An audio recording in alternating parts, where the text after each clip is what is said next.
시작해. 스마트 모바일 프로그래밍 2조 언론 팀 발표 시작하겠습니다.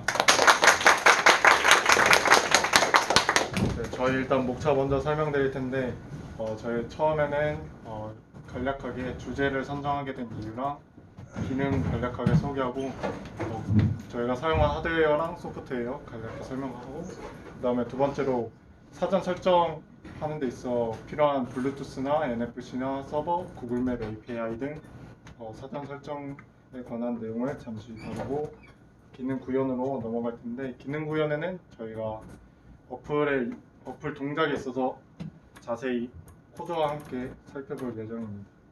그리고 네 번째로는 저희 제품에 관해서 시장성에 대해 살짝 조사를 해서 그 부분에 대해 잠시 말씀드리고 그 다음에 참고 자료 간단하게 살펴보겠습니다. 저희 우선 주제를 선정하게 된 이유는 표에 나타난 것처럼 미합가 발생하는 원인의 86% 정도가 보호자의 부주의에 관련돼 있습니다. 그래서 이 부분을 줄이고자 사용자가 부모님이 휴대폰을 통해서 간단하게 확실하게 확인을 할 수 있도록 만들고자 이 주제를 선정하게 됐습니다. 네, 저희 간략하게 기능 정리를 해보았는데요.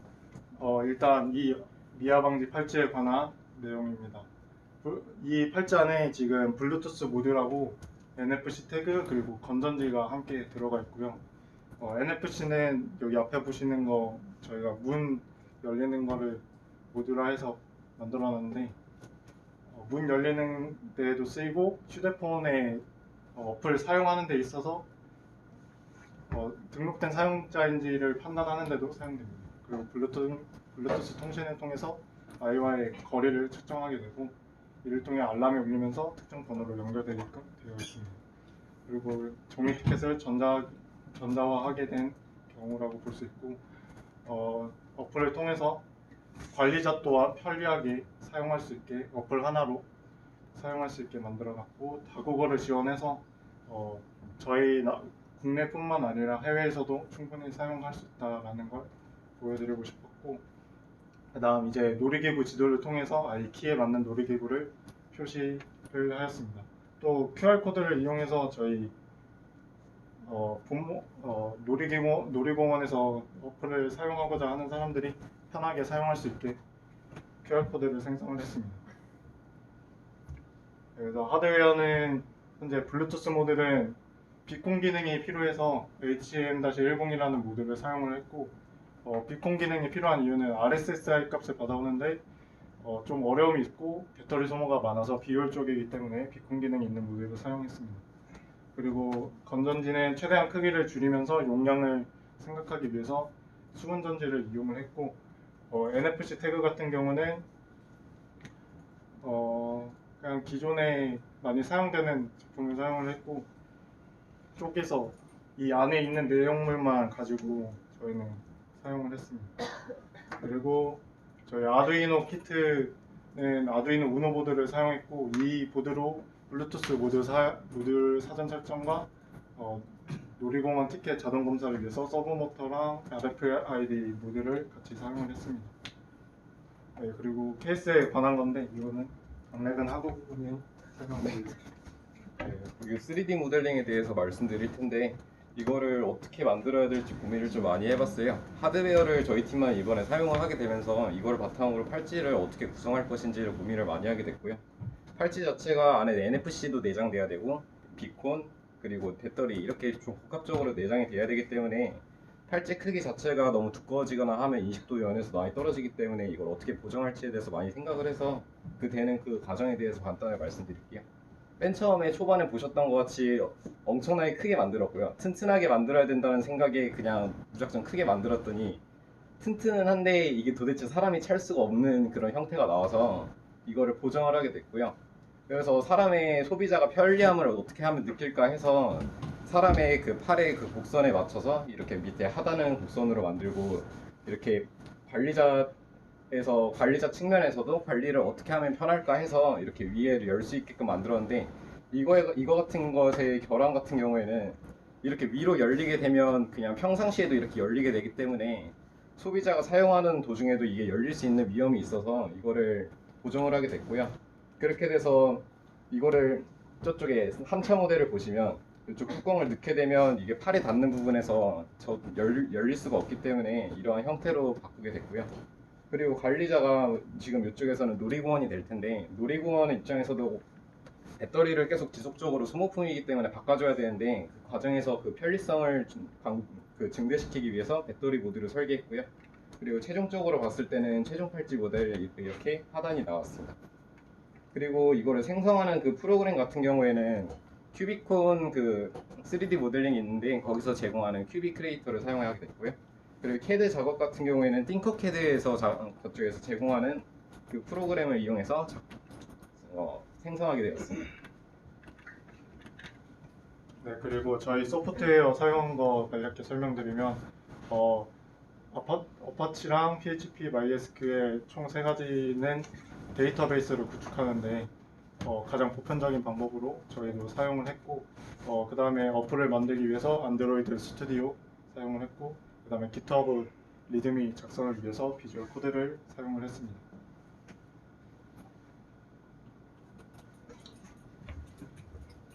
네, 그리고 처음에 블루투스를 저희가 원하는 방향으로 설정해 주려면은 HM10 모듈은 기본 처음에 오면은 이런 식으로 설정이 되어 있습니다. 그래서 저희가 원하는 방향을 맞춰서 설정해 주기 위해 일단 먼저 아두이노와 HM10 모듈을 연결해 줘야 되는데, 이때 그 GND는 여기 GND 칸에 맞게 연결을 해줘야 되고, 또 이 VCC는 3.3V 쪽에다가 맞게 또 연결해 줘야 됩니다. 그리고 먼저 이 RxD와 TxD라고 했는데 이거는 0번과 1번 핀에 연결되어 있는데, 이렇게 0번과 1번 핀에다 연결한 이유는 밑에서 설명드리겠습니다. 보시면 저기 소프트웨어 시리얼 HM10 하고 BTRX, BTTX 이렇게 두 개 있는데, 물론 그 블루투스의 TX와 그리고 아두이노 우노 보드의 RX가 결합이 돼야 되고, 또 반대로 그 블루투스의 RX가 또 우노 보드의 TX와 연결을 해야 되기 때문에 서로 이제 맞물려서 연결하기 위해서 0번과 1번 핀에 넣었습니다. 그리고 이 맞게 연결이 되었다면 시리얼 모니터를 띄워서 거기다 AT라고 치면은 OK라는 신호를 보내주는데, 이럴 경우 맞게 설정이 되나요? 맞게 연결이 된 거고, 만약에 AT를 했는데 OK라는 그 신호가 오지 않으면은 뭔가 RX나 TX가 바뀌었다든지 약간 그런 문제가 있는 걸로 판명됩니다. 그래서 이 시리얼 모니터를 통해서 다음과 같이 설정을 해줘야 저희가 원하는 방향으로 갈 수 있는데, 먼저 처음에 어떤 설정이 되어 있는지 모르기 때문에 AT 리뉴를 통해서 공장 초기화를 해주고, 초기화를 해준 거를 다시 블루투스에 적용해야 되기 때문에 리셋을 해줍니다.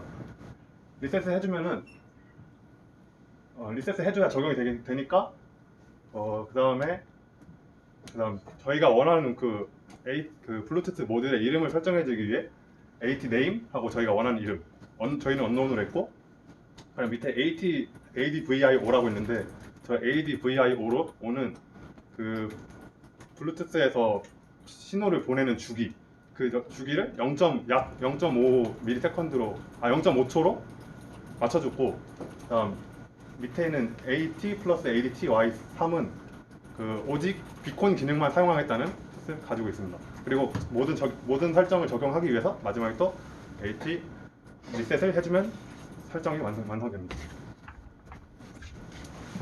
네, 다음은 NFC 기반의 티켓 기능인데요. 저희가 팔찌를 미아 방지 말고도 티켓 기능을 구현하기 위해서 놀이공원 입구에 차단기를 설치해서 만약에 팔찌를 태그하게 되시면 올바른 UID를 입력받으면은 차단기가 열리도록 그렇게 구현하기 위해서 서버 모터를 제어해서 한번 모형을 만들어 봤습니다. 제목에 필수라고 지금 뭐예요? 필수는 필수 그냥 거기 필수 아닌 것도 있어? 필수 아닌 건 아래에 좀 있습니다. 네. 그래? 일단 필수가 아니야. 일단 코드 먼저 설명해 드리면, 이렇게 저희가 서버 모터랑 RFID 모듈을 사용하기 때문에 라이브러리 3개를 입력해 주셔야 되고, 그리고 서버 모터 PWMP는 서버부터 제어 동작을 하는 6번 핀으로 정의를 해주고 RFID 모듈에 그 데이터 전송을 하는 SDA 핀과 리셋을 하는 RST 핀을 각각 10번과 9번 핀으로 정해준 다음에 이렇게 아래 연결도 모양으로 연결해 주시면 되는데 위에 SPI 라이브러리를 입력해 줌으로써 RFID의 나머지 핀들의 연결 설정을 따로 안 해줘도 되겠습니다. 네. 그 다음에 이렇게 서버 모터와 RFID 라이브러리를 생성해 준 다음에 아두이노 코드에 저희가 팔찌를 태그할 때 UID를 확인하기 위해서 미리 사전에 등록해 주시면 됩니다. 그리고 미리 등록해 있는 팔찌를 저희가 차단계 태그해 주게 되시면은 아래와 코드 같이 방식이 이루어지는데 코드를 보시면은 처음에 여기 보시면은 PICC 타입을 확인한 다음에 미페어 타입이 확인이 되면은 아래 코드로 넘어간 다음에 RFID의 UID가 저희가 정의해준 아이디와 동일하게 되면은 아래 서버 모터가 90도로 이동하고 3초간 딜레이를 한 다음에 다시 서버 모터가 제자리로 돌아오는 그런 코드를 작성했고요. 그리고 마지막으로 저희가 이렇게 모형을 만들어 봤는데 저희 이렇게 찍으면은 이렇게 움직이게 만들어. 이렇게 동작하는 차단기를 만들었습니다. 여기까지. 너는 유튜브에 넣었어? 네, 다 네, 밑에 올렸어요. 보이세요? 네, 다음으로 서버 구축 간단히 말씀드리겠습니다. 원래는 PHP 마이 어드민과 MySQL 그리고 아파치를 각각 다 설정을 해줬어야 되는데 다음 특강 때 배웠던 내용으로 하려다 보니까 너무 편의성도 없기도 하고 찾아보니까 아예 종합적으로 지원하는 프로그램이 있어서 그 프로그램 기본으로 설명을 드리겠습니다. 사용한 프로그램은 WAMP 서버라는 것이고 네, 이렇게 링크 달아두었으니까 사용하실 분들은 여기서 다운로드 받으셔서 아래 내용 따라하시면 됩니다. 근데 주의하실 점은 중간에 편집기랑 익스플로러를 기본적으로 쓰겠냐는 내용인데 만약에 다른 프로그램을 쓰겠다 하면 마뉴얼을 누르고 그 프로그램을 선택하면 되고 이 부분이 좀 중요한데 만약에 자신의 네트워크 상태가 개인 네트워크라면은 이 위쪽에 홈 네트워크 개인의 체크를 해야 되고 만약에 공용 네트워크 뭐 예를 들어 카페에 가서 노트북에 설치한 서버를 쓰겠다 하면은 밑에 있는 이 공용 네트워크를 체크해서 액세스 허용을 하면 됩니다. 그리고 정상적으로 설치가 되면 오른쪽 아래 트레이 아이콘에 W 녹색 아이콘이 나오는데 그 아이콘에서 MySQL 콘솔을 선택해서 이 밑에 아래와 같이 타이핑해서 비밀번호를 설정해 줍니다. 그 다음에 이 부분은 생략하겠습니다.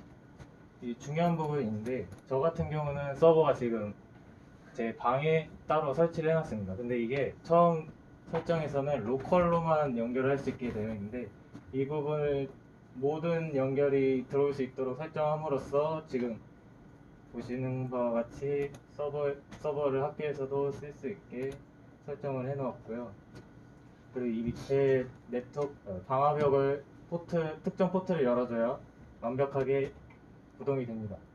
그리고 제가 PHP 파일을 만든 것은 다운로드 링크로 걸어 놨고요. 이제 이 밑에서는 데이터베이스 생성 부분입니다. 아까 열었던 MyS 콘솔에다가 다음 같은 내용을 쭉 입력하게 되면은 이제 저희가 프로젝트에 사용했던 테이블 그대로를 만들 수 있고 CO 테이블로 생성이 잘 되었는지 확인을 합니다. 그리고 받았던 PHP 파일에서 dbcon php라는 게 있는데 여기서 자신의 서버 설정에 맞게 입력을 해주시면 되고 액티비티에서 IP 어드레스라는 태그를 본인 IP로 변경하면 됩니다. 그리고 이 밑에 다운로드 링크를 누르게 되면 그냥 PHP my 어드민에서 가져오기로 테이블을 구성할 수 있게 설정해 두었습니다. 그리고 왜 이 같은 과정이 필요하냐 하면은 안드로이드는 보안상 이유로 직접적인 외부 라이브러리와 연동을 할 수 없게 막아놨습니다. 따라서 MySQL 데이터베이스에 직접적인 연결이 불가능하고 PHP를 중간 매개로 하여서 데이터를 가져오는데 그 방식은 HTTP 요청으로 웹서버의 PHP 파일이 MySQL에 있는 데이터를 가져와서 웹으로 내용을 뿌립니다. 그래서 그 뿌린 내용을 안드로이드에서 가져와서 JSON 오브젝트 형태로 받아오는데 이 데이터는 가공이 되어 있지 않기 때문에 JSON 오브젝트와 JSON 어레이를 이용해서 파싱을 통해 데이터를 사용해야 합니다. 그리고 저희 코드 내에 HTTP URL 커넥션을 이용한 서버 연결인데요.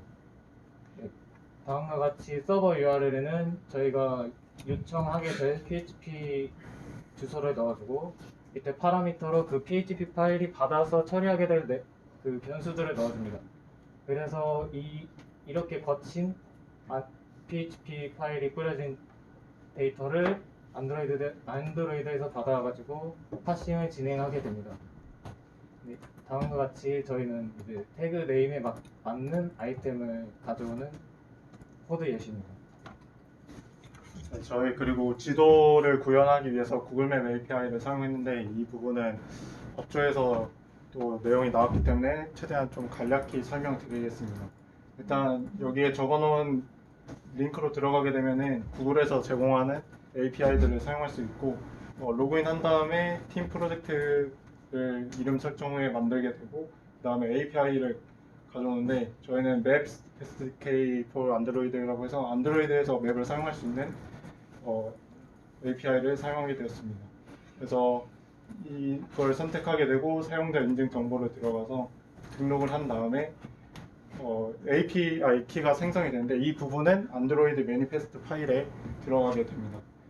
그리고 키 제한을 누르게 되면은 다음과 같은 화면이 뜨게 되는데 보는 것과 같이 체크를 똑같이 하고 앱 사용량 제한의 부분에서 실제 저희가 코딩하는 그 패키지 이름하고 이름을 적어주면 되고 SHA 이 디지털 지문은 커맨드 창에 다음과 같은 명령을 입력하게 되면 이런 화면이 나오면서 여기 뜨게 됩니다.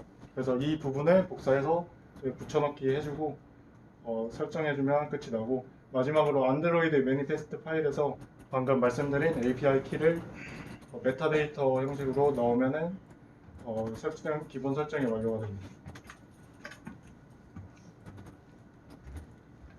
네, 다음은 권한 허용 알림 및 로그인 기능입니다. 일단은 저희가 어플에서 요구하게 될 권한을 안드로이드 매니페스트에 부여하게 되고 이 스플래시가 떴을 때 저희가 요구로 하는 퍼미션을 사용자에게 허용을 받습니다.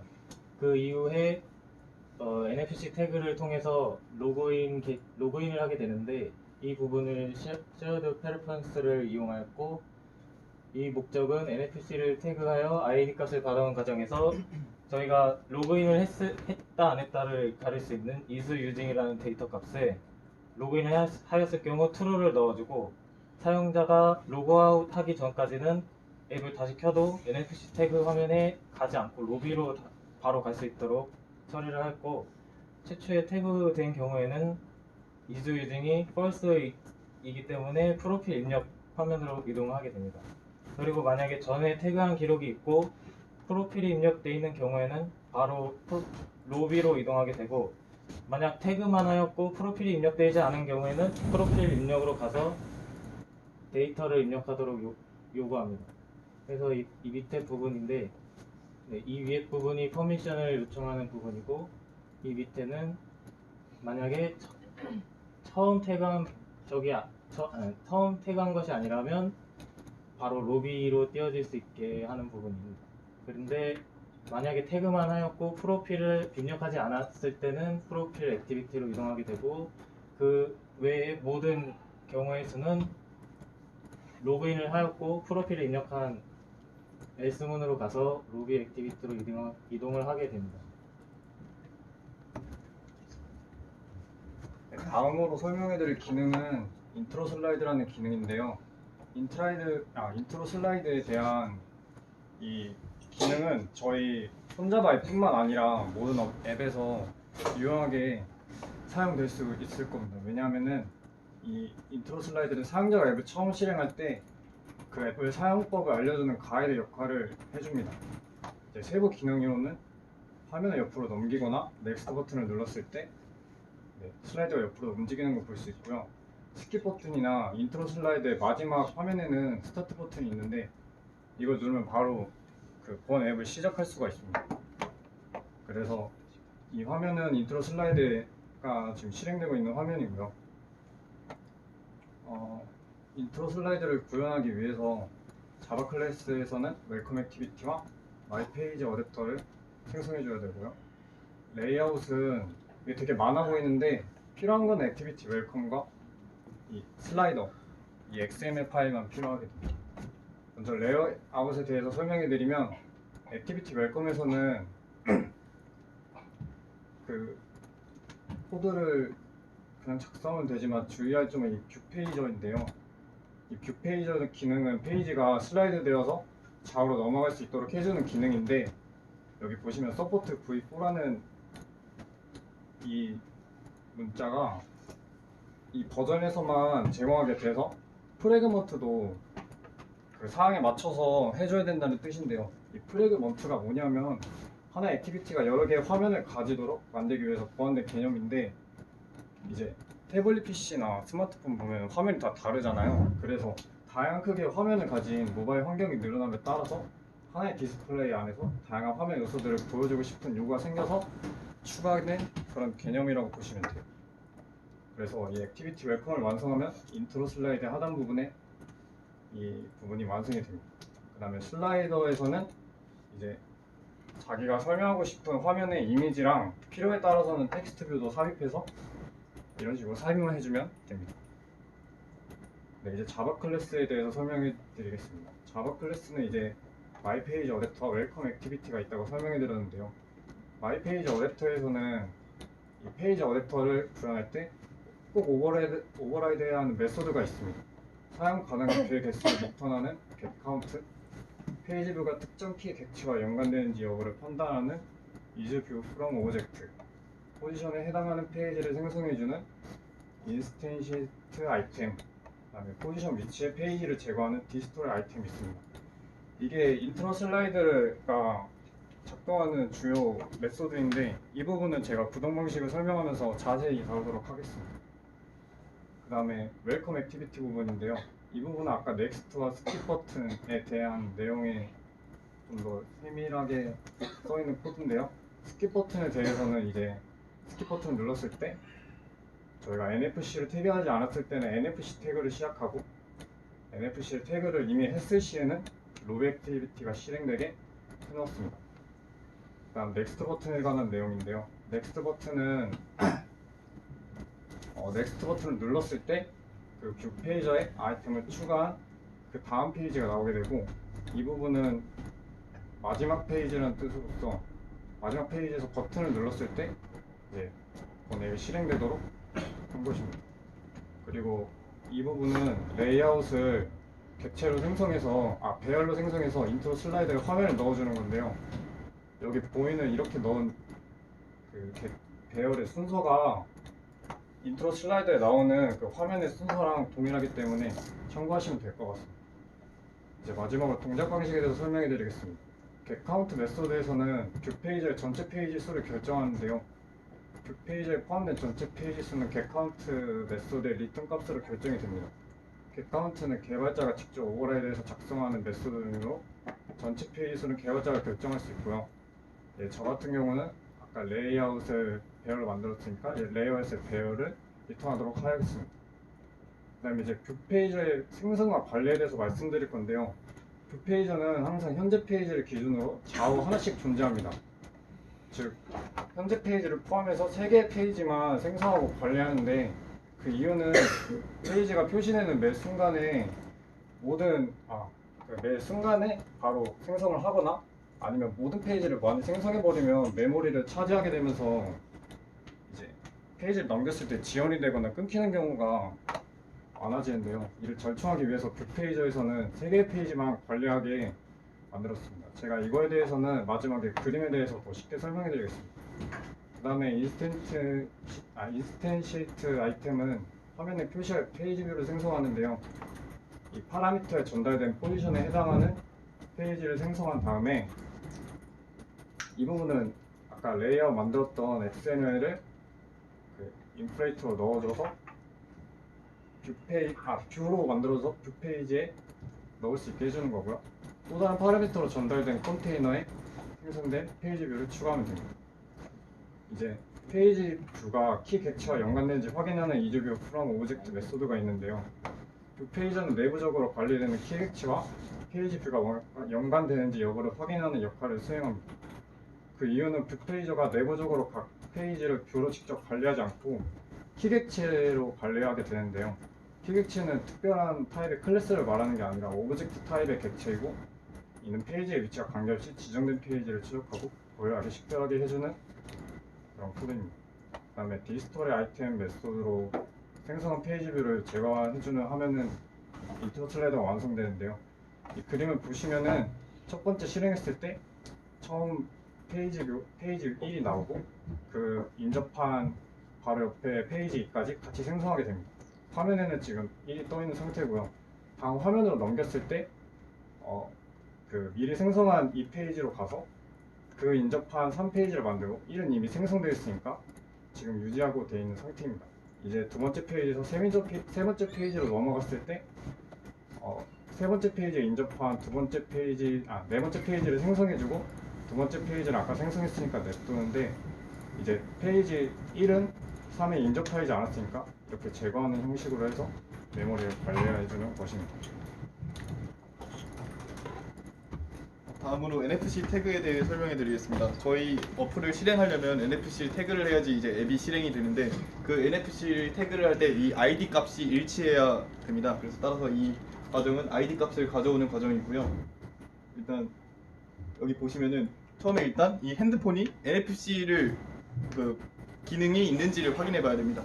그래서 이 NFC 기능이 있는 핸드폰이면은 NFC 어댑터가 이제 널이 아닌 건가 되는 거고, 그리고 이제 NFC가 활성화된 상태로 앱을 들어올 수도 있고 아니면 꺼진 상태로도 들어올 수 있습니다. 만약에 꺼진 상태로 들어오면은 다이얼로그로 해서 이게 NFC를 설정을 하시겠습니까? 약간 이렇게 뜹니다. 그렇게 뜨게 되는 거고, 만약에 NFC가 그냥 켜진 상태로 들어오면은 그냥 실행해도 되니까 상관없어. 이렇게 해서 인텐트로 이제 넘겨서 이즈 이네이블드는 이제 NFC가 이제 설정이 안 돼 있는 건데, 이때는 이제 show라는 함수가 있는데 이 show 함수에 이 다이얼로그가 있습니다. 그래서 다이얼로그로 띄워서 NFC 설정을 하시겠습니까? 이렇게 창이 뜹니다. 그리고 다음은 이제 인텐트 과정이고요. 인텐트로 여기 이렇게 넘기면은 이 on new 인텐트로 들어오게 되는데, 이 on new 인텐트로 들어오는 과정은 여기 가이드에 다 설명이 돼 있어서 스킵하겠습니다. 그리고 이제 태그 아이디를 가져와야 되는데, 이 태그 아이디를 가져오는 방법은 intent.get passable extra 한 다음에 in-fc 어댑터, 그러니까 어댑터에 그 정보를 가져오고, 그 이 NFC의 정보를 가져와서는 이제 그 get id를 해서 이 아이디를 가져오게 됩니다.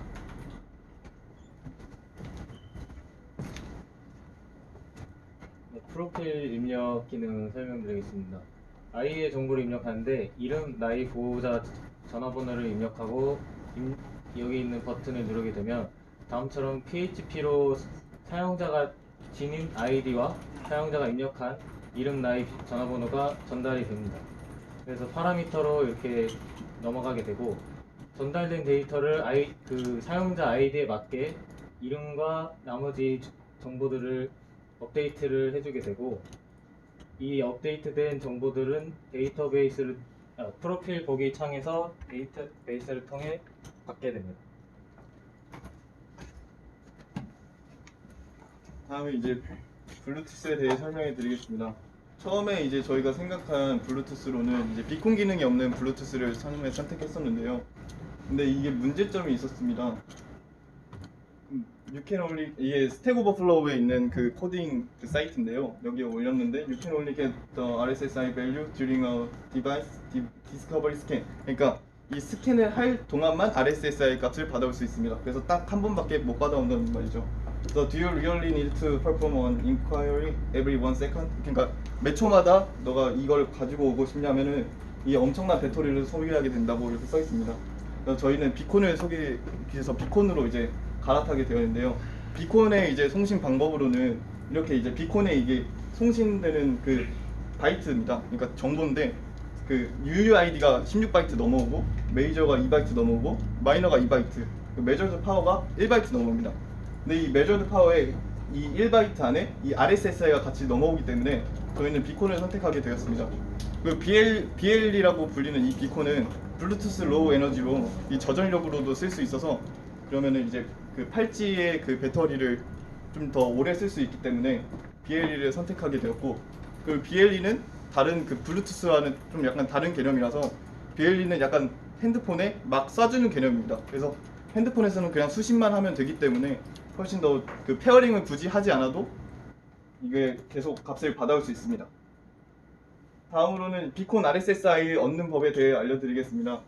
퍼미션 설정을 하셔야 되는데, 이 퍼미션 설정을 해야 되는 이유는 이 블루투스 엘리 스캐너 점 스타트 스캔을 해야 이 RSSI 값을 얻을 수 있습니다. 근데 이 스타트 스캔을 쓰기 위해서는 어세스 코어스 로케이션이랑 파인 로케이션 둘 중에 하나를 써도 상관은 없습니다. 그리고 이 블루투스 어드민 이거를 추가해 주셔야 되는데요. 이 자세한 거는 이 디벨로퍼 점 가이드에 다 소개가 되어 있기 때문에 생략하겠습니다. 그리고 블루투스 기능을 사용하기 위해서는 따로 이렇게 블루투스라는 이 퍼미션을 허용해 주셔야 됩니다. 그래서 여기도 이렇게 가이드로 다 참고되어 있는데 생략하겠습니다. 다음은 이제 블루투스 권한 설정 방법입니다. 일단 처음에 앱을 들어올 때 이 핸드폰이 블루투스 기능을 하는지 안 하는지를 체크를 해야 됩니다. 그건 당연한 거고, 이제 블루투스가 이제 되는 핸드폰이면은 이제 켜진 상태로 들어왔는지 꺼진 상태로 들어왔는지도 확인을 해야 됩니다.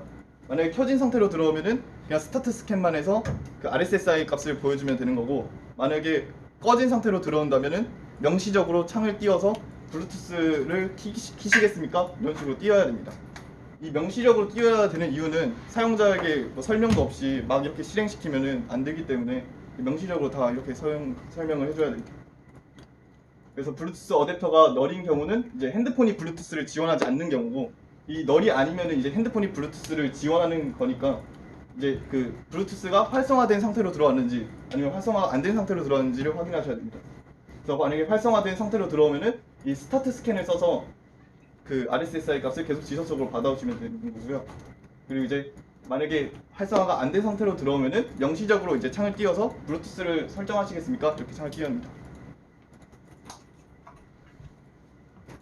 그리고 이 인텐트로 이 그 창이 뜨는데, 이 인텐트를 만약에 블루투스 설정을 사용하시겠습니까? 이러면 확인 아니오가 있습니다. 만약에 확인을 누르면은 이 리절트 코드에 리절트 OK로 넘어오게 됩니다. 그래서 사용자가 확인 신호를 누른 게 리절트 OK 버튼이고요. 그럼 여기서도 또 이제 똑같이 확인해야 되는 게, 이제 확인을 눌렀으니까 블루투스가 켜졌는지를 확인해야 됩니다. 그래서 블루투스 어댑터가 is enable 됐는지 확인하셔야 됩니다. 그 다음에 밑에 부분은 그냥 스타트 스캔에서 똑같이 RSSI를 받아오시면 됩니다. 이 RSSI를 받는 그 함수로는 스캔 콜백이라는 함수가 있고요. 이 콜백 함수인데, 이 스캔 콜백 클래스 안에 이 온 스캔 리절트를 통해서 이제 그 메소드를 통해 가져옵니다. 그 온 스캔 리절트의 파라미터인 이 스캔 리절트가 있는데, 이 스캔 리절트에서 이 get RSSI 메소드를 사용해서 RSSI를 받아옵니다. 따라서 이 스캔 리절트의 리절트, 이 참조 변수를 사용해서 result.get RSSI를 하면은 그 RSSI를 받아오게 됩니다. 그리고 스레드가 있는데요. 저희가 이제 RSSI를 받아와서 그 거리 변환을 공식을 써서 거리로 변환을 했습니다. 그럼 이거를 사용자에게 화면으로 보여줘야 됩니다. 이런 과정을 지속적으로 보여줘야 되는데 텍스트뷰는 한 번밖에 못 띄우지 않습니까? 그래서 이 스레드를 보여주기 위해서는 runOnUI 스레드를 보여줘야 됩니다. 그래서 runOnUI 스레드를 사용해서 이 텍스트뷰에 계속 지속적으로 값을 보여주게 됩니다. 거리는 어떻게 측정하는 거예요? 거리는 측정하는 거는 이제 그 함수가 있거든요. 그러면 TX 파워랑 그게 있는데, TX 파워는 1m당 이제 RSSI의 크기라서 그거를 대입해서 이제 1m 뭐 미터로 이제 환산하면 됩니다. 그 자세한 거는 밑에 설명이 있어서. 이제 데이터가 네, 그 전력이 넘어오는 거 같아요. 그 신호의 색입니다. 그 신호색이. 네. 신호색 갖고 거리를 환산하라고. 네, 그거를 이제 TX 파워라고 1m당 이제 RSSI가 얼마만큼 들어오는가 그거를 측정해서 그거를 이제 거리 환산식으로 해서 하면 됩니다. 이 RSSI가 제가 위에서 설명을 못 드린 것 같은데 잠시만요. Received Signal Strength Indicator라고 해서 이 신호의 강도입니다. 그래서 신호의 강도를 받아서 이거를 거리를 환산하는 겁니다. 그래서 만약에 당연히 거리가 멀어지면 신호가 약해지니까 그런 수치들을 파악해서 이제 그 거리를 계산하게 됩니다. 자세한 거는 밑에 공식이 다 나와 있어서 설명해 드리겠습니다. 그런데 네. 사람이 많은데 복잡한 데 가면 네. 사람에 의해서 전파가 막힐 수가 있어요. 네. 코너 꺾어진 데 있어. 네. 코너 반대편에 있어. 그러면 네. 거리는 가깝지만 신호가 약할 수도 있고 그런 거야. 그래서 블루투스가 원래 기본적으로는 10m인데 저희가 BLE를 채택한 이유도 최대 50m까지 돼가지고 좀 더 거리를 늘리고자 해서 이 BLE를 선택하게 되었고요. 좀 더 이제 그거를 하려면은 GPS나 이런 걸 달아야 되는데 이제 GPS 개념 같은 경우에는 저희가 그것까지는 미처 생각을 못했어서 어차피 GPS도 뭐한 20m 가지고 나가 있어. 제가 알기로는 와이파이 모듈도 따로 있는데 와이파이 모듈도 이렇게 지속적으로 받아오는 건 못하고요. 한 몇 초, 1분에 한 번? 이렇게밖에 못 받아서 실시간적으로 받아오기 위해서는 비콘을 사용해야 돼서 비콘을 쓰게 되었습니다. 내가 궁금한 거는 네. 이게 사람이 지나갈 때 특히나 봤어? 사람이 네, 지나가거나 전파 방해가 있을 때 좀 살짝 있는데 그때는 이제 그 비콘을 3개 써서 삼병측약법이라고 또 따로 있습니다. 근데 그 방법을 쓰면은 좋긴 한데 또 원가가 또 올라가고 그래서 세 개를 어떻게 씁니까? 네? 세 개, 비콘을 세 개를 쓸 수가 있어. 3개를 써서 이제 3전 측량이라고 이 비콘 그 한 구역이 있으면 원이 있고 그 GPS처럼 똑같은 건데요. 이렇게 원원해서 이 가운데 겹치는 부분을 해서 더 네네 값이 늘어나는 겁니다. 네. 그래서 값이 더 정확해지는 그런 효과가 있습니다. 그런 하는 좋은데 네. 방해 전파가 있어갖고 뭐 갑자기 신호가 떨어지면 뭐 애가 근처 없다 하면 또 이게 경고를 보니까 네 맞습니다. 그 경고를 또 너무 자주 보내게 되면 네. 경고가 와도든지 신호를 안 쓰게 돼요. 아 그래서 그 1분 정도 딜레이를 줘서 그 멀어지면은 그 알람창이 뜨고 나서 아이가 사라졌습니다 이렇게 뜨고 나서 한 1분 정도 딜레이를 뒀습니다. 그러니까 계속 지속적으로 뜨지 않습니까? 그러니까 거리가 멀어지면 알람이 잘못된 경우도 있을 수 있으니까. 있을 수 있으니까. 알람이 한 번 뜨면은 한번 두고 나서 네, 1분 딜레이를 뒤에 줬습니다. 다시 RSSI를 받아오도록 설정해놨습니다. 그리고 그 지금 괜찮나요? 네 그리고 아이가 1분 만에 딴 데가 버리고 진짜 1분 사이. 아이가 없는 경우에는 눈앞에 안 보이는 경우에는 또 어플을 실행을 해서 직접 볼 수 있기 때문에 그 부분까지는 저희가 완전한 기능을 구현하지는 않았습니다. 근데 신호 관련된 부분에서는 지금 저희 학교 출결 시스템 자체가 블루투스로 되기 때문에 지금 학교 내부에 켜져 있는 블루투스 자체가 저희가 그냥 기본 핸드폰으로 잡더라도 거의 수십 개가 잡히거든요. 그래서 이러한 환경 속에서 거리를 측정했을 때도 뒤에서 말씀드리겠지만 약 80%에서 90% 정도의 미터 정확도가 나오게 되거든요. 물론 이게 비콘은 하나만 사용하기 때문에 3개를 사용할 때보다 정확도는 낮겠지만 일단 그 하나를 사용할 때도 80-90%가 나온다는 거는 일단 개인 그 소비자가 사용했을 때는 참고할 만한 수치 정도는 양호한 수치라고 생각을 하거든요. 그렇기 때문에 지금 일단 저희 학교 자체가 블루투스로 엄청나게 켜져 있기 때문에 그런 환경에 대해서는 걱정을 덜 해도 될 것 같습니다. 한번 고민을 좀 해봐. 네. 폴솔라라고 폴솔라. 네. 폴솔라. 그래서 다른 방법을 추가적인 추가적인 센서를 한국할 수 있는 그런 방법을 고민을 해봐. 네, 한 번 더 보완해 보겠습니다. 일단 스레드, 런온 UI 스레드까지 다 설명드렸고요. 다음에 이제 서비스입니다. 스레드랑 서비스를 선택하는 된 이유에 대해서 혹시 모르시는 분들도 있을 수도 있는데 스레드는 이제 액티비티 화면에서만 돌고 있는 겁니다. 그래서 액티비티 그 화면에서 스레드가 계속 도는 거고 이 서비스라는 거는 액티비티 밖에서도 백그라운드에서 계속 도는 겁니다. 저희가 왜 서비스를 써야 되냐면은 RSSI를 계속 받아와야 되는데 이게 액티비티 화면을 나갔는데 안 받아와지면 안 되니까 서비스를 쓰게 되었고요. 그 서비스를 이제 쓰기 위해서는 안드로이드 매니페스트에 이렇게 추가를 해주시고 마이 인텐트 서비스를 이제 클래스를 만듭니다.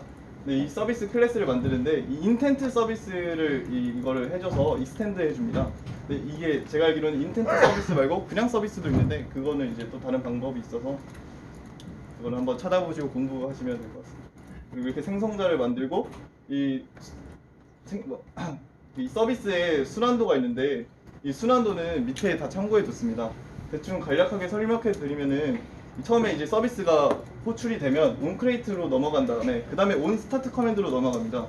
온 스타트 커맨드로 들어간 다음에 온 핸들 인텐트로 들어가게 되는데 이 온 핸들 인텐트 과정에서 이 스레드 과정이 다 들어가게 됩니다. 그 가이드에도 보시면은 온 핸들 인텐트에도 그 원하는 동작을 작성하면 된다고 나와 있기 때문에 가이드 참고해 주셔도 됩니다. 다음은 이제 온 핸들 인텐트 구현입니다. 온 핸들 인텐트 구현 방법은 이제 그 아까 위에 말씀했듯이 스타트 스캔을 쓰면은 저희 RSSI 값을 받아올 수 있는데요. 이 스캔 BL이라고 따로 이제 그 스태틱으로 또 따로 만들어서 그 변수를 두었고요. 그래서 이 변수가 true면은 스타트 스캔을 해서 그 값을 계속 받아오게 되고 이 false로 받아오게 되면은 스탑 스캔을 해서 서비스를 중지시킵니다. 서비스를 중지시키는 이유는 계속 램을 잡아두면은 램에도 좀 안 좋고 배터리 소모도 있기 때문에 그래서 이제 화면으로 들어올 때 서비스를 종료시켜야 되기 때문에 이렇게 또 따로 분류를 해뒀습니다. 그래서 이거는 이제 show activity 클래스에 있는 그건데요. 이제 서비스를 시작할지 말지를 결정하는 겁니다. 서비스를 시작해야 될 때는 이제 앱이 화면이 꺼졌을 때니까 온 스탑 할 때 서비스가 실행이 돼야 됩니다. 따라서 이 아까 변수 말씀드렸다시피 스태틱을 쓰는 이유가 그 클래스의 변수를 이제 건드릴 수 있기 때문에 스태틱을 쓰는데요. 제가 말씀드렸다시피 true면은 스타트 스캔이 되니까 이 스캔 BLE의 변수를 true로 만들고 스타트 서비스를 시킵니다. 그러면은 서비스가 시작이 되고요. 그 다음에 이제 서비스를 종료시켜야 되는 시점은 이제 앱으로 다시 들어왔을 때 리스타트니까 이 스캔 BLE 변수를 false로 만들고 이걸 서비스를 실행시키면은 멈추게 됩니다. 네, RSSI 그 가공하고 그리고 그 실험 결과에 대해서 말씀드릴게요. 블루투스와 같은 무선 통신에 있어서 노이즈가 없다는 것은 불가능한 일이고요. 그렇기 때문에 이러한 노이즈를 보정하기 위해서 이와 같은 평균을 구하는 방법을 채택을 했습니다. 이렇게 해서 Q 방식으로 구현을 해서 그 신호값을 계속 받은 다음에 그 신호 5개를 평균으로 내는 방식으로 해서 만약에 50 RSSI 값이 마이너스 50, 마이너스 50 이러다가 가끔씩 마이너스 70 이렇게 튀는 경우가 있는데 이런 경우에 있어도 값이 많이 튀지 않게끔 이렇게 보정을 했습니다. 그리고 아까 말씀하셨던 거리 추정식이 하단에 나오는데 10에 이렇게 TX 파워랑 RSS 값을 빼고 그리고 10 곱하기 n을 하게 되는데 이 n 같은 경우에는 그 기본 상수고요. 그리고 기본적으로 그냥 공개되어 있는 장소 이렇게 그냥 이런 장소에 있어서는 그냥 기본값으로 상수를 2로 선언을 하게 되고 이를 바탕으로 계산을 하게 되고요.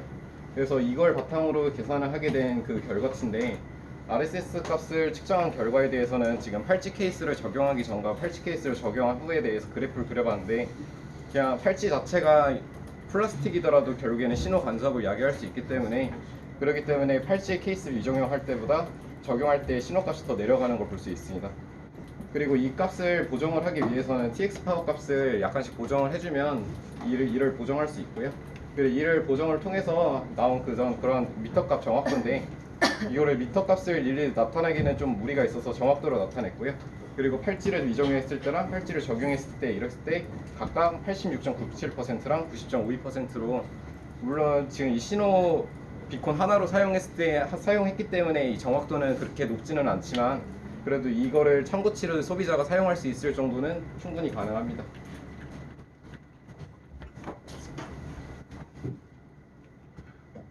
계속해서 저희가 아이가 그 멀어지면은 이제 다이얼로그를 통해서 알림이 오고 경보음을 울려야 되는데 저희가 총 3가지 경우가 있는데 앱을 실행하고 있을 때와 또 앱을 실행하고 있지 않지만 핸드폰을 하고 있는 경우 그리고 그냥 완전히 핸드폰을 그냥 쓰고 있지 않은 경우 이 3가지 경우에서 다 떠야 되는데 일단 첫 번째는 스레드를 통해서 해결했고 두 번째는 서비스를 통해서 이제 해결이 돼야 되는데 그 서비스에서 액티비티 내에서 만들어진 다이얼로그는 띄울 수 없게끔 설정이 되어 있습니다. 그 이유는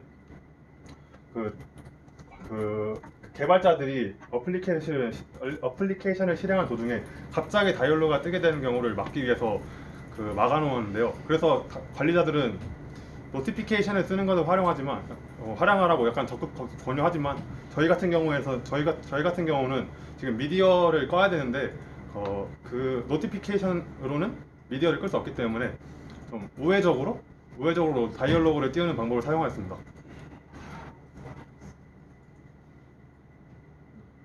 그래서 우회적으로 그 다이얼로그를 만들어줘야 되는데 그 방법이 액티비티를 그냥 바로 다이얼로그화 시켜주는 겁니다. 그러기 위해서 펜딩 인텐트를 사용하는데 펜딩 인텐트는 원하는 상황에서 이 다이얼로그를 띄워주게 하기 위해서 펜딩 인텐트를 사용했습니다. 처음으로 일단 먼저 그 액티비티를 만들어 줘야 됩니다. 그래서 거기다가 오디오 매니저랑 미디어 플레이어 그 경보음을 넣어야 되고, 그다음 그 만든 액티비티를 다이얼로그화 시켜주는 건데 그 다이얼로그화 시켜주는 방법은 여기 안드로이드의 안드로이드 스타일 테마를 다이얼로그로 바꿔주면은 다이얼로그로 바뀝니다. 그리고 전화를 아이가 잃어버렸다고 알림이 떴을 때 yes를 누르면은 전화를 가게끔 했고 취소를 누르면은 그냥 액티비티가 꺼지게끔 경보음이 둘 다 꺼지게끔 설정해 놨는데 그런 경우가 있습니다. 그냥 다이얼로그가 떴는데 배경화면을 누르면은 그 액티비티는 나가졌지만 경보음이 꺼지지 않는 그 경우를 대비하기 위해서 밑에 보시면 온터치 이벤트, 이 온터치 이벤트를 라는 거를 줬는데 이 온터치 이벤트가 그 다이얼로그를 제외한 배경화면을 눌렀을 때 꺼지지 않도록 이렇게 설정해주는 그 함수입니다. 세 번째 경우인데 핸드폰을 사용하지 않을 때도 그 서비스가 돌아서 알림이 떠야 되는데 이 핸드폰을 쓰고 있지 않다는 것은 CPU가 슬립 상태로 들어갔다는 것입니다. 그래서 서비스가 돌지 않기 때문에 위에 웨이크락이라는 퍼미션을 주고 저희가 띄우고자 하는 그 액티비티, 즉 다이얼로그를 에다가 이 스크린을 켜진 상태 이 네 줄을 추가해 주시면은 그 해당 액티비티 다이얼로그가 뜹니다. 그리고 CPU 그 서비스에서 그 CPU가 꺼져 있는 거를 켜줘야 되기 때문에 그 웨이크락이라 해서 서비스 안에 이 파티션 웨이크락 이 구문을 추가해주면은 CPU가 켜지는 그런 기능을 하고 있습니다. 그래서 이렇게 서비스를 통해서 액티비티를 다이얼로그를 띄웠을 때 문제가 하나 있었는데 이전에 그 앱에서 사용하고 있던 마지막 액티비티를 배경화면으로 같이 가져오는 그런 오류가 있었는데 그 오류를 팝업 인텐트 여기 보시면 플래그 액티비티 뉴 태스크, 플래그 액티비티 멀티플 태스크 이 두 개를 추가해 줌으로써 그 해당 다이얼로그만 가져오는 것을 구현해냈습니다. 그리고 방금 전에 말씀하셨듯이 그 1분 주기를 둬서 계속해서 알람이 울리지 않고 계속해서 다이얼로그가 뜨이지 않게 1분 주기를 주는 코드입니다. 다음은 로비 화면에 있는 기능들인데요. 첫 번째로 뷰 페이저를 활용한 정보 제공인데 아래 그림과 같이 이렇게 상단에 로비 화면에 있는 기능들입니다. 네. 그리고 상단에 보시면 이렇게 뷰 페이저를 사용해서 이미지를 이렇게 띄워놔서 사용자들에게 정보를 제공할 수 있고 자세한 정보는 URI를 연결해놔서 클릭할 시 URI를 타고 이동하게 됩니다. 페이지 어댑터는 앞서 소개해드렸기 때문에 생략하고 다음으로 바로 넘어가겠습니다.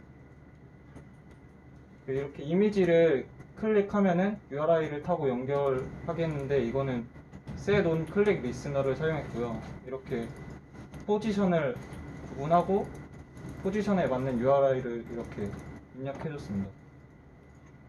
다음은 로비 액티비티인데요. 여기서는 뷰 페이저를 참조를 가져온 다음에 아까 만들어준 페이저 어댑터랑 이렇게 뷰 페이저를 이렇게 지정해줍니다. 셋 어댑터를 통해서 지정해주고 여기까지가 뷰 페이저를 완성한 건데 그 다음은 이렇게 마이 타임 태스크 클래스를 만들어서 화면이 전환될 때 자동으로 전환될 수 있도록 만들어주는 클래스인데요.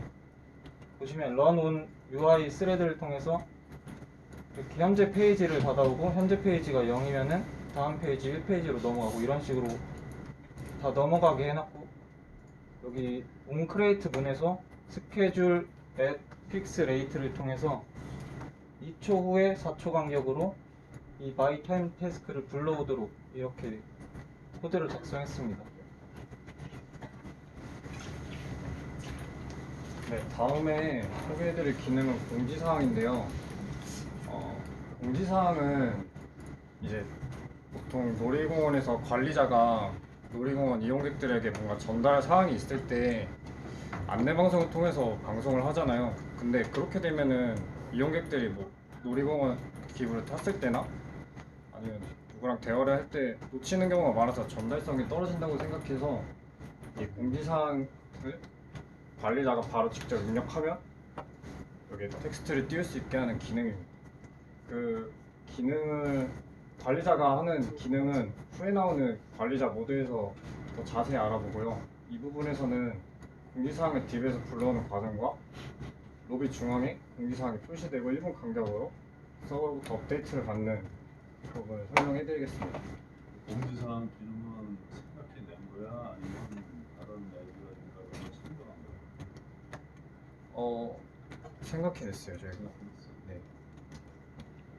네, 먼저 공지사항을 DB에서 불러오는 과정에 대해서 설명해드리겠습니다. 이 부분을 보시면 JSON 오브젝트와 JSON 어레이를 통해서 PH 파일로부터 받아온 데이터를 공지사항 내용의 컨텐트, 그 다음에 작성 시간인 데이트를 불러와서 공지사항에 입력을 하는데 입력 형태는 공지사항이 내용이 한 번에 표시되지 않을 정도로 길어질 때를 대비해서 이 막히라는 걸 넣었는데요. 이 부분이 무슨 뜻이냐면 여기 부분이 약간 제한되어 있잖아요. 그래서 텍스트가 이거보다 길어질 경우에 텍스트가 이렇게 밀려나면서 전체 보여줄 수 있게 하는 그런 기능입니다. 그래서 공지사항의 컨텐츠랑 데이트 순으로 표시가 되고요. 이 부분은 로비 중앙에 공지사항이 표시되고 1분 간격으로 서버로부터 업데이트를 받는 부분인데요. 여기 보이시는 run on UI 스레드가 이 부분을 이용해서 1분에 한 번씩 공지사항을 갱신하는 get 노티스를 실행하면은 이제 공지사항이 표시되고 1분 간격으로 서버로부터 업데이트를 받습니다. 이어서 언어 설정인데 언어 설정은 위에 보이는 이 루트로 미리 스트링 파일 만들어줘서 위에 같은 경로로 만들어주면 됩니다. 그리고 마이 메뉴에다가 마이 메뉴 지금 메뉴가 여기인데 메뉴에다 아이템을 추가해줘서 그 아이템에 맞는 기능을 넣어주면 되는데요. 네, 그래서 그 언어를 설정하면은 그 다음에 또 앱을 실행했을 때 다음 또 그 언어가 나오게끔 쉐어드 프리퍼렌스를 사용해서 XML 파일에 필요한 데이터를 저장을 쉽게 읽고 쓰게 해주는 문제를 해결할 수 있었습니다.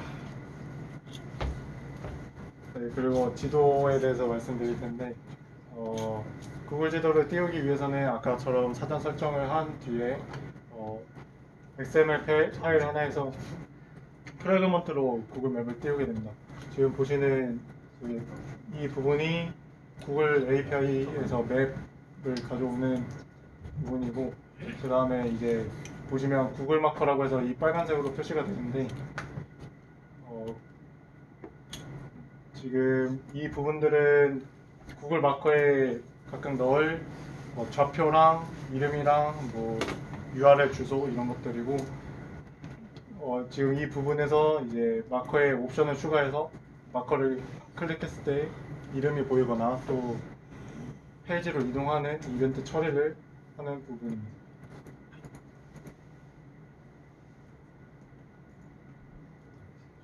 관리자. 네, 다음 관리자 모드인데요. 관리자 모드를 진입할 때는 이벤트 창 왼쪽 상단 좌측을 더블 클릭하게 되면은 이 다음과 같은 코드 더블 클릭을 하게 되어서 비밀번호 입력창이 뜨게 됩니다. 그래서 거기서 설정한 비밀번호를 입력을 하게 되면 아래와 같이 이제 사용자 데이터 리셋 버튼과 공지사항 작성 버튼이 있고 사용자 데이터 리셋 버튼으로 사용자가 팔찌를 반납했을 경우 초기화를 가능하게 하였습니다. 다음과 같이 테이블을 이름과 나이와 전화번호를 널 값으로 처리하게끔 하였고 공지사항 작성에 대해서는 아까 위에서 나왔던 컨텐츠랑 그 공지사항 작성 PHP 주소를 넣어서 처리하게끔 하였고 여기서 그 작성한 데이터를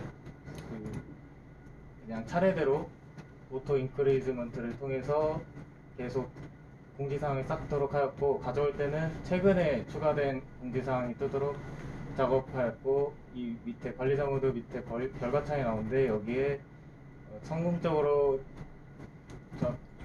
작동이 되었으면 성공하였다 아니면 실패하였으면 실패하였다라고 출력이 됩니다. 네, 그리고 이 시장성에 대해서 말씀드릴게요.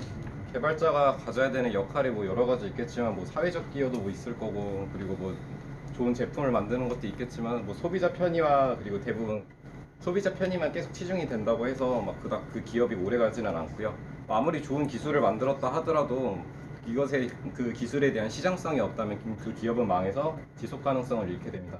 그래서 시장성에 대해서 지금 놀이공원의 연간 방문 개수를 조사해 봤는데 지금 현재 공개된 자료가 에버랜드랑 롯데월드 지금 이렇게 있어서 일단 이거를 기준으로 계산을 했고요. 이렇게 고려했을 때 한 해 총 방문객은 약 1,500만 명 정도로 추산이 되고요. 이를 하루로 계산했을 때는 약 4만 명 정도가 방문하게 됩니다. 그리고 지금 놀이공원 자체만 봤을 때는 시장성이 그렇게 크진 않아서 지금 저희가 보는 거는 애초에 저희가 그냥 평소에 사용하는 스마트 팔찌 자체가 3만원, 4만원 정도 되고요. 아무리 해외 직구를 하더라도 한 2, 3만원 정도가 되고 그리고 이를 통신 요금이 또 추가로 붙기 때문에 이런 걸 다 없애고 이렇게 그 팔찌의 단가를 완전히 낮춰서 싸게 공급을 하면 잘 될 거라는 그 추정에서 이렇게 만들게 됐고요. 그렇기 때문에 약 7세까지를 잠재적 소비자라고 판단을 했는데 통계청에서 발표한 결과를 토대로 약 240만 명 정도가 잠재적 소비자로 다 잡히는데 지금 6세에서 9세까지의 스마트폰 보급률이 50.6%를 고려할 때 잠재적 소비자는 약 120만 명으로 추산되고요. 그리고 이걸 단가를 계산을 해봤는데 약 7,280원으로 나오는데 이게 대량 생산으로 됐을 때는 이보다 더 떨어질 수 있고요. 그리고 여기서 개발 수익비를 약 50%로 지정을 했는데 이거는 기업에 따라서 더 떨어질 수는 있습니다. 그렇기 때문에 지금 놀이공원이랑 미취학 아동 기준으로 했을 때 약 90억 원의 정도의 국내 시장 규모를 보이는데 아까 말씀드렸다시피 국내 시장에 대해서는 너무 제한적이기 때문에 해외에 대해서 자료를 찾아봤는데 미국과 영국에 대해서 46만 명, 11만 명에 대해서 미아가 계속 지속적으로 발생하고 있고요. 그리고 그렇기 때문에 우리나라에 미아 발생하는 게 우리나라의 문제가 아니라 해외에서도 지금 계속 지속적으로 사회적 문제로 화두가 되고 있고요. 그렇기 때문에 지금 충분히 세계 시장에 진출을 하더라도 충분한 시장성을 가졌다고 볼 수 있습니다. 그래서 이거를 다 총 합해서 동작 동영상을 만들었는데 전자티켓은 아까 보셔서 이거는 스킵하고요. 그리고 프로필 보는 거에 대해서 보여드릴게요. 어플 작동 시연입니다. 맨 처음 유저가 어플을 실행했을 때 인트로 슬라이드가 작동합니다. 넥스트 버튼으로 한 칸씩 움직일 수 있고 또는 슬라이드로 한 칸씩 움직일 수 있습니다. 그리고 스킵 버튼으로 한 번에 NFC 화면까지 넘어갈 수 있습니다. NFC를 태그해 주세요라는 말이 나올 때 태그를 해주게 되면 프로필 입력 화면이 됩니다. 네, 저는 이름 테스트, 나이 5살, 전화번호 0102-12345-678을 입력하였습니다. 완료 버튼을 누르게 되면 사용자 정보창으로 넘어가게 되고 그 즉시 측정을 시작하게 됩니다. 일철이 목소리야? 네. 목소리가 성우를 뽑혔어? 맞습니다. 그 지금 시간 관계상 전체를 보여드리기는 무리가 있어서 그냥 저희의 주요 기능인 멀리 떨어졌을 때 어떻게 되는지만 그냥 간단하게 보여드리고 끝내드릴게요. 실사용을 통해서 미아 발생까지의 과정을 보여드리겠습니다. 제 옆에 팔찌를 찬 아이가 옆에 있기 때문에 아이가 내 부주의에 의해서 멀어진다면 어떻게 되는지 보여드리겠습니다. 점점 멀어지고 있죠. 아이가 제 시선에서 멀어지고 있습니다. 위험이 뜨고 있고 갑자기 아이가 태양에서 사라지니까 이해 발생이 뜨게 되고 마찬가지로 관리자에게 연락하겠냐는 문구가 나옵니다. 아니오를 누르면은 그대로 화면으로 복귀하게 됩니다. 제가 이제 어플을 사용하지 않고 우리 공원에서 아이가 없어진 거를 모르는 상황입니다. 이제 아이가 멀어지고 있고 아이가 멀어지는 동시에 관리자에게 연락하겠냐는 다이얼로그가 뜨게 됩니다. 네, 이상으로 발표 마치겠습니다. 이 시장조사까지 하고 사실 이 시장조사는 초기에 했어야 돼요. 초기에. 지금 초기에 주제 선정할 때는 시장조사를 안 했던 것 같은데 지금은 발전되고 있는데 어쨌든 시장조사한 거 잘했고 그다음에 공부도 많이 됐을 것 같아. 네. 진짜. 내가 좀 제안 사항이 있는데 그 아까 삼각 측정법 얘기했잖아. 삼변 예. 네. 삼변 측량법. 삼각 측량법, 측정법. 다른 사람도 뭔지 알아 그게? GPS처럼 3개 이상 써야 되기 때문에 GPS는 그 레이더를 3개 이상 쓰지 않습니까? 그거랑 비슷한 원리로 작동하는 거예요. 근데 여기서 이제 우리가 삼각 측량법을 또는 측정법을 사용하려면은 정확히가 3개 있어야 된다는 얘기다. 네, 최소한 비콘이 3개 이상. 그래서 그 방법이 뭐가 있는가 하면 이제 가정이 필요해. 이제 아이가 막 돌아다니지 않는다. 가정이 필요해. 그래서 이 경우에 예를 들어서 한 군데 딱 서 있어. 아이가 길을 잃었어. 엄마 아빠가 잃었어. 그래서 한 군데 딱 서 있으면 그때 이제 그렇다고 가정하면은 엄마 아빠가 뛰어다니는 거예요. 엄마 아빠가 여기 있다가 여기서 한번 측정하고 저기서 한번 측정하고 또 저쪽 가서 한번 측정하고 그러면 그게 그 측정하는 데서 3번 측정을 한단 말이야. 또는 3번 이상 측정이 되지 않고 그러면 그때 3군데에서의 신호 세기를 종합해 갖고 삼각 측정법으로 위치를 계산할 수가 있어. 또는 방향 계산할 수가 있어. 그런 것도 한번 넣어봐. 괜찮을 것 같아요. 그 다음에 그 카메라 데이터도 저장하면 어떨까 싶네요. 왜냐면 아이가 눈앞에서 없어지는 순간 부모가 당황하게 되거든요. 당황하게 되면은 가까운 데 있는데도 안 볼 수가 있어. 막 사람들이 왔다 갔다 놀이동 같은 사람들이 막 왔다 갔다 그러니까 약간만 가려졌다든가 그랬을 때 실제로는 한 10m 정도, 10m 정도의 거리에 있는데 안 보이는 경우가 있어. 막 너무 당황하다 보면 그렇지? 그럴 수가 있을 거야, 그렇지? 그때 카메라를 이용하는 거지. 앱에서 앱으로 찍는 거예요. 앱으로 찍고 그 이미지 안에서 앱이 아이를 찾아주는 거예요. 그것도 재밌을 것 같아요. 나만 재밌나? 그런 것도 한번 생각을 해봐. 네, 알겠습니다. 공부는 참 많이 했다. 수고를 했어. 네, 감사합니다. 감사합니다.